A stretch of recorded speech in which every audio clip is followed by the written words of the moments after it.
Good morning बच्चों। आज मैं आप सभी को क्लास 12th मैथ की क्लास में सखंडज आव्यूह पढ़ाऊंगा, एडजॉइंट मैट्रिक्स पढ़ाऊंगा। देखिए बच्चों, आव्यूह के अंतर्गत आज आप लोग पढ़ेंगे सखंडज आव्यूह। किसी आव्यूह का सखंडज आव्यूह याद करना, एडजॉइंट ऑफ अ मैट्रिक्स। देखिए बच्चों, सखंडज आव्यूह होता क्या है?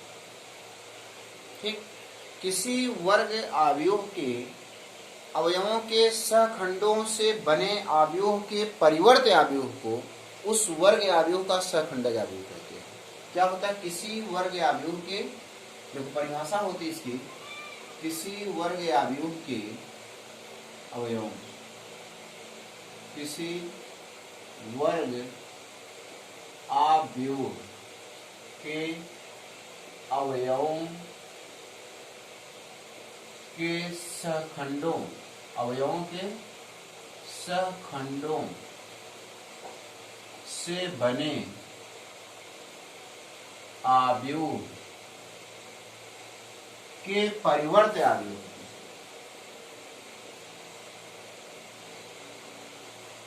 आव्यूह को उस वर्ग आव्यूह का, उस वर्ग आव्यूह का सखंडज आव्यूह कहते हैं।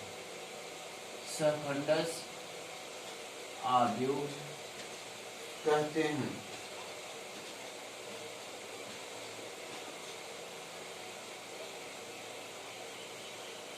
इसे एडजॉइंट ए से प्रदर्शित करते हैं। जैसे कोई आव्यूह ए है तो उसके सखंडज आव्यूह को एडजॉइंट ए से प्रदर्शित करते हैं। ठीक, देखो बच्चों क्या है, किसी वर्ग आव्यूह। देखिए बच्चों, यहाँ क्या है? एक वर्ग आव्यूह, मतलब आप जान लीजिए कि सखंडज आव्यूह किसका ज्ञात किया जाएगा? केवल वर्ग आव्यूह का। सखंडज आव्यूह किसका ज्ञात किया जाएगा? केवल वर्ग आव्यूह। किसी वर्ग आव्यूह के अवयवों, मतलब प्रत्येक एलिमेंट के सहखंडों, प्रत्येक अवयव का क्या लेना? सखंड लेना। प्रत्येक अवयव के सहखंडों को फैक्टर से बने आव्यूह, से बने आव्यूह के परिवर्त आव्यूह, ट्रांसपोज मैट्रिक्स के परिवर्त आव्यूह को उस वर्ग आव्यूह का, जो आव्यूह था उस वर्ग आव्यूह का सखंडज आव्यूह कहते हैं।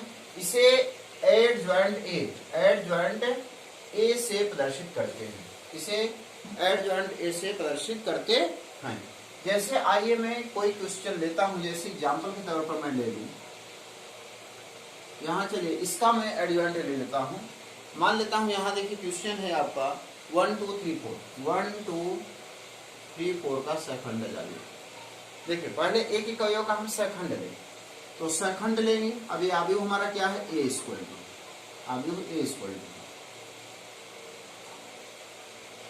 तो A11, A11 पहला सखंड, इस अवयव का सखंड लेंगे। प्रत्येक अवयव का सखंड, इस अवयव का सखंड क्या होगा? -1 की पावर में 1 + 1।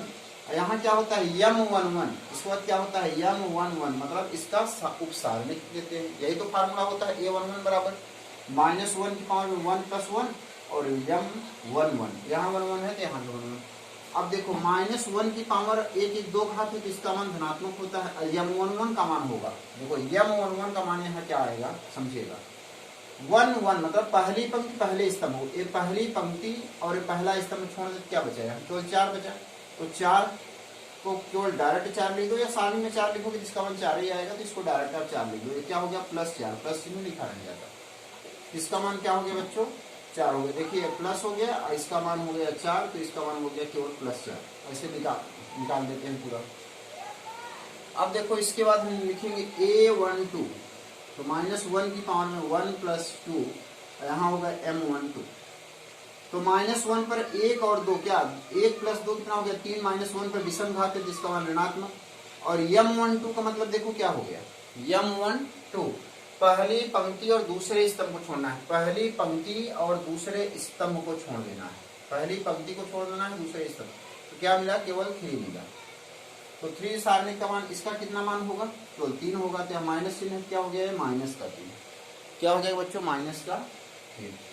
उसके बाद देखिए यहाँ लेंगे A11 हो गया, A12 हो गया, A21 ये होगा -1 की पावर में 2 + 1 और यहाँ हो जाएगा M11 सॉरी M21 M21। तो -1 पे 2 1 3 विषम घात है तो -1। अब दूसरी पंक्ति पहले स्तंभ को छोड़ना है, दूसरी पंक्ति और ये पहला स्तंभ, देखो ये दूसरी पंक्ति है और ये पहला स्तंभ, तो क्या मिलेगा 2, तो 2 सारणी का मान क्या हो गया यहाँ पर -2 हो गया। ठीक, अब A22 लेना है तो -1 की पावर में 2 + 2 यहाँ हो जाएगा M22, तो -1 पर 2 2 4 समघात, तो इसका मान पॉजिटिव। अब दूसरी पंक्ति दूसरे स्तंभ को छोड़ना है तो दूसरी पंक्ति है दूसरा स्तंभ है तो मिलेगा अवयव क्या 1, इसका मान हो गया 1। अब देखो लिखेंगे अवयव A के सहखंडों से बना अवयव, अवयव A के सहखंडों से बना अवयव। देखिए परिभाषा में यही है ना, किसी वर्ग अवयव के अवयवों के सहखंडों से बना अवयव। अब इसके सहखंडों से बना अवयव, अवयव A के अवयवों के सहखंडों से बना अवयव, तो लिखिए सहखंडों से बना अवयव, सहखंडों से बना अवयव B = सहखंडों से बना अवयव B = सहखंडों से बना अवयव B = देखिए बच्चों क्या होगा, यहाँ पर वैल्यू होगी A11, यहाँ होगी A12, A21, A22 की वैल्यू।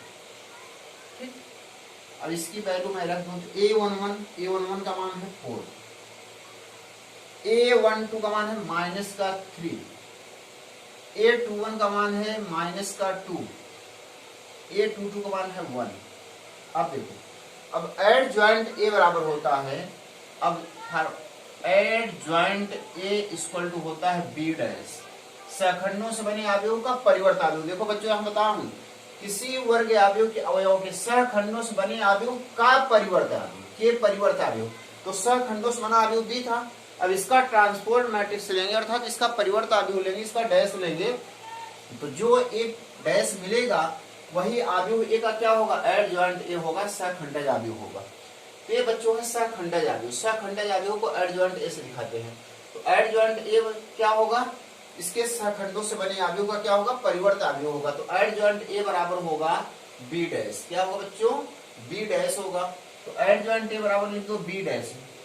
तो देखो ट्रांसपोज मैट्रिक्स परिवर्त अवयव कैसे निकालते हैं, पंक्तियों को स्तंभों में बदल देते हैं और स्तंभों को पंक्तियों में बदल देते हैं। तो देखो 4 - 3 है तो हो जाएगा 4 - 3। ठीक, यहाँ -2 1 है, देखो पहली पंक्ति है तो पहला स्तंभ बना दिया। देखो 4 - 3 क्या है, पहली पंक्ति का अवयव है, जिसको पहला स्तंभ का अवयव लिख दिया। ठीक, अब दूसरी पंक्ति में है -2 और 1, जिसको दूसरा स्तंभ बना दे -2 और 1। तो बच्चों ये हल हो गया। ठीक, ये क्या हो गया बच्चों, हल हो गया। देखिए प्यारे बच्चों, ये तो हमारा रूल था, मैं इसको निकालने का, जैसे आप मान लो कंपटीशन का एग्जाम दे रहे हो, आ गया डायरेक्ट कि इसका परिवर्त अवयव निकालिए, ट्रांसपोज मैट्रिक्स निकाल, इसका परिवर्त अवयव एडजॉइंट मैट्रिक्स निकालिए, डायरेक्ट पूछ लिया, तो क्या इतना बड़ा कैलकुलेशन करेंगे? अगर आप इतना बड़ा कैलकुलेशन करेंगे तब तो आप कंपटीशन से बाहर हो जाएंगे। तो उसके लिए देखिए मैं एक ट्रिक बता देता हूँ, इसका डायरेक्ट परिवर्त अवयव, लेकिन ध्यान रहे बच्चों क्लास 12th में ऐसे मत करिएगा, क्लास 12th में केवल इसी रूल से करना है, ट्रिक से नहीं करना है। ये ट्रिक जो बताने जा रहा हूँ कंपटीशन के लिए बता रहा हूँ। तो कैसे निकालेंगे देखिए, कुछ नहीं करना है, डायरेक्ट मैं आपको सिखा देता हूँ किस प्रकार से डायरेक्ट एड ज्वाइंट ए आप निकाल पाएंगे। अगर लेकिन हाँ ये ट्रिक तभी कार्य करेगी बच्चों जब उस अवयव की कोटि 2x2 होगी। ठीक, इसका परिवर्त अवयव डायरेक्ट किस प्रकार निकलेगा समझिएगा। एड ज्वाइंट ए, एड ज्वाइंट ए बराबर देखिए किस प्रकार से निकलेगा। यहां हम क्या करेंगे, इन दोनों का स्थान बदल देंगे, इन दोनों का स्थान क्या करेंगे बच्चों, बदल देंगे। ठीक, देखो इन दोनों का स्थान, ध्यान रहे इन दोनों का स्थान क्या करना है बच्चों, बदल देना है। जैसे मैं बताता हूं बस वही काम कर दो और कुछ नहीं। इन दोनों का स्थान क्या करो, पहले बदल दो, तो यहाँ 4 पहुंचेगा, यहाँ क्या पहुंचेगा 1, और इन दोनों को इसी स्थान पर रहने दो, लेकिन चिन्ह बदल दो। इन दोनों का क्या बदल दो, चिन्ह बदल दो, तो -2 हो जाएगा, ये -3। देखिए यही उत्तर आया है कि नहीं, 4 - 2 - 3 है। या ट्रिक से डायरेक्ट उत्तर मिल जाएगा। आप कंपटीशन में बताइए, आपको 10 सेकंड भी नहीं लगेगा, आप जवाब दे दोगे। और रूल से करोगे तो बहुत टाइम लगेगा। तो अगर आप कंपटीशन एग्जाम में देखो किसी भी, जैसे मान लो मैं आप कंपटीशन ले मैं और क्वेश्चन, जैसे मान लो a = दिया है 6 - 7 to 8। अब इसका पूछ लिया, बताइए एडजॉइंट a = क्या होगा। कुछ नहीं, मैंने क्या बताया, इन दोनों का स्थान बदल दो। देखो जो मैं ट्रिक समझा रहा हूँ, ट्रिक समझ लो बच्चों कंपटीशन के लिए। इन दोनों का स्थान बदल दो बस, यहाँ पर 8 होगा, यहाँ क्या होगा 6 हो जाएगा। और इन दोनों का चिन्ह बदल दो, इन दोनों क्या बदल दो, स्थान ना बदलो लेकिन चिन्ह बदल दो। -7 है तो +7, +2 है तो क्या हो जाएगा -2। आ गया इसका। बताइए क्या रूल से इतना जल्दी आप कर सकते थे? कभी नहीं। ठीक हो गया बच्चे।